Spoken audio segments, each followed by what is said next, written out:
이삭은 아들 에사오와 야곱을 낳았는데 이들은 뱃속에서부터 사이가 안 좋아서 하도 싸워대니 리브가가 배가 아파서 못 견뎠다. 나올 때 야곱이 에사오의 발목을 잡고 있었다고 한다. 장남 에사오는 짐승남으로 야외를 돌아다니며 사냥하는 걸 좋아했고 야곱은 비교적 초식남 기질을 보였다. 아버지 이삭은 에사오가 잡아 오는 고기 때문에 에사오를 더 좋아했으나 어머니 리브가는 야곱을 더 좋아했다. 에사오는 맏아들이 갖는 권리를 대수롭지 않게 여겨서 야곱에게 죽 한 그릇의 대가로 장자권을 팔았다. 세월이 흘러 이삭이 죽기 전에 장자 상속을 하려고 에사오에게 사냥 가서 고기를 잡아오라고 시켰는데 리브가가 이를 눈치채고 야곱에게 염소떼에게 가서 염소 새끼 2마리를 잡아서 오라고 시켰다. 그리고 야곱은 어머니가 만든 그 염소 요리를 가지고 얍삽하게 에사오처럼 털 있는 것처럼 변장하고 눈먼 아버지를 속여 장자 상속권을 받아낸다. 열심히 사냥하고 와보니 동생 야곱이 아버지 상대로 사기친 걸 안 에사오는 아버지에게 울부짖으며 아 상속권 다시 돌려주세요 라고 사정하지만 아버지 이삭은 한번 뱉은 말을 되돌릴 수 없다고 이야기한다. 에사오가 계속 우기자 화가 난 이삭은 에사오를 저주한다. 저주의 종류는 3가지인데 1. 건조하고 척박한 땅에서 살게 될 것이다. 2. 전쟁이 생계수단이 될 것이다. 3. 내 후손은 동생 후손에게 지배당하다가 반란으로 독립을 쟁취할 것이다. 열받은 에사오는 야곱을 죽여버리겠다고 결심했다. 아들이 끔살당할 걸 걱정한 어머니 리브가는 외가가 있는 하란으로 야곱을 보낸다. 외갓집에서 외사촌 누이인 라헬을 보고반한 야곱은 외삼촌 라반에게 그녀와의 결혼을 전제로 한 노예 계약서를 작성하고 7년간 미친 듯이 그 집에서 일해준다. 드디어 대망의 결혼식 날 첫날 밤을 보내고 신부의 얼굴을 보니 라헬이 아니라 언니 레아였다. 야곱은 라반에게 이런 일이 어딨냐며 울부짖지만 라반은 원래 동생 먼저 결혼시키는 법은 없다며 라헬을 얻으려면 7년을 더 일하라고 말한다. 야곱은 결국 여자 때문에 도합 14년을 노예로 외삼촌 집에서 일한다. 게다가 아내들은 자기 여종들까지 첩으로 두게 하니 결국 자식은 10명 넘게 낳았어도 제대로 된 재산이 없고 임금을 10번이나 삥땅치며 허송세월했다는 생각에 야곱은 분노가 치민다. 야곱은 자신의 장기인 사기치는 기술로 외삼촌 라반을 꼬드겨 막대한 재산을 얻어낸 뒤 20년째 되는 날 야반도주한다. 덩달아 라헬은 아버지인 라반의 보물 1호인 수호 신상들을 가지고 도망쳐버린다. 당시 드라빔이라고 하는 수호 신상은 재산 상속권을 나타냈다고 하는데 이는 라헬이 아버지 재산을 먹튀한 셈이다. 라반이 수호 신상을 찾으려고 야곱을 질기게 쫓아왔지만 결국 돌무더기를 두고 계약하여 좋게 해결했다.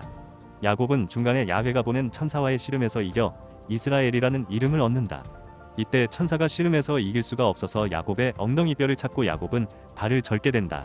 고향으로 돌아온 야곱은 형 에사오가 복수할까봐 덜덜 떨었지만 에사오는 20년 만에 만난 야곱을 끌어안고 눈물을 흘리며 기뻐했다. 이렇게 형과 사이좋게 화해하고 가나안에서 삶을 영유한다. 야곱의 아들은 각각 레아의 사이에서 르우벤, 시몬, 레위, 유다, 이사갈, 스불론, 몸종 실바와의 사이에서 가서 아셀, 라헬과의 사이에서 요셉과 베냐민, 몸종 비라와의 사이에서 단과 납달리 이렇게 12명이다. 특히 요셉과 베냐민은 맨 마지막에 태어난 자식들이고 라헬은 베냐민을 낳은 직후 사망한다. 그 와중에 막장 집안의 면모를 드러내는 사건이 터진다.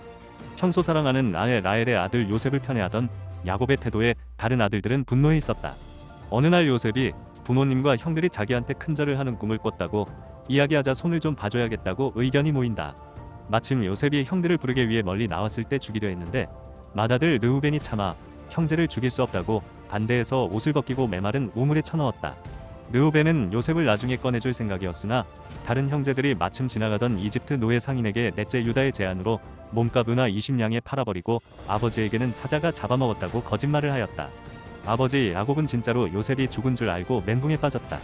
게다가 그 이전에는 딸내미 디나는 세겜이라는 이방인에게 강간을 당했는데 아들들이 이를 복수한다며 세겜에게 디나의 남편이 되려면 할 일을 해야 한다고 꼬드긴 뒤 사흘 뒤에 아직 어기적거릴 때 시므온과 레위가 세겜 가족을 살해하기도 했다.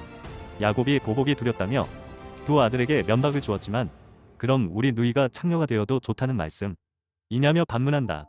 한편 유다라는 아들은 며느리인 다말과 관계를 가져 아들까지 낳고 장자 르우벤은 새어머니 비라와 관계를 가져 장자권을 잃어버린다. 세겜에서의 사건으로 인해 야곱 가족은 신변을 보장받지 못하는 신세가 됐고 세겜에서 베델로 이동하게 됐다. 창세기 38장에는 오나니즘이라는 단어가 나오는데 어원은 유다의 차남 오난이다. 유다에게는 아들 셋이 있었는데 첫째 에가 결혼한 다말은 갑자기 남편이 죽어버리는 바람에 과부가 된다. 둘째 오난은 형사취수원 제도에 따라 다말과 결혼하지만 질의 사정으로 야훼의 분노를 사죽임을 당한다. 이제 셋째, 셀라가 다말과 결혼해야 하지만 아들들이 죽는 걸 보고 싶지 않았던 유다는 셋째가 아직 성인이 아니라는 이유로 시간만 끌고 있었고, 이 때문에 결국 며느리 다말이 신전 창녀로 위장하고 유다와 관계를 가져버린 것.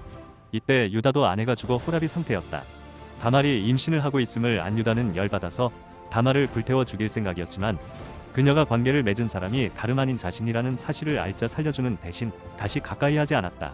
다말은 각각 베레스와 세라라는 쌍둥이를 낳았다.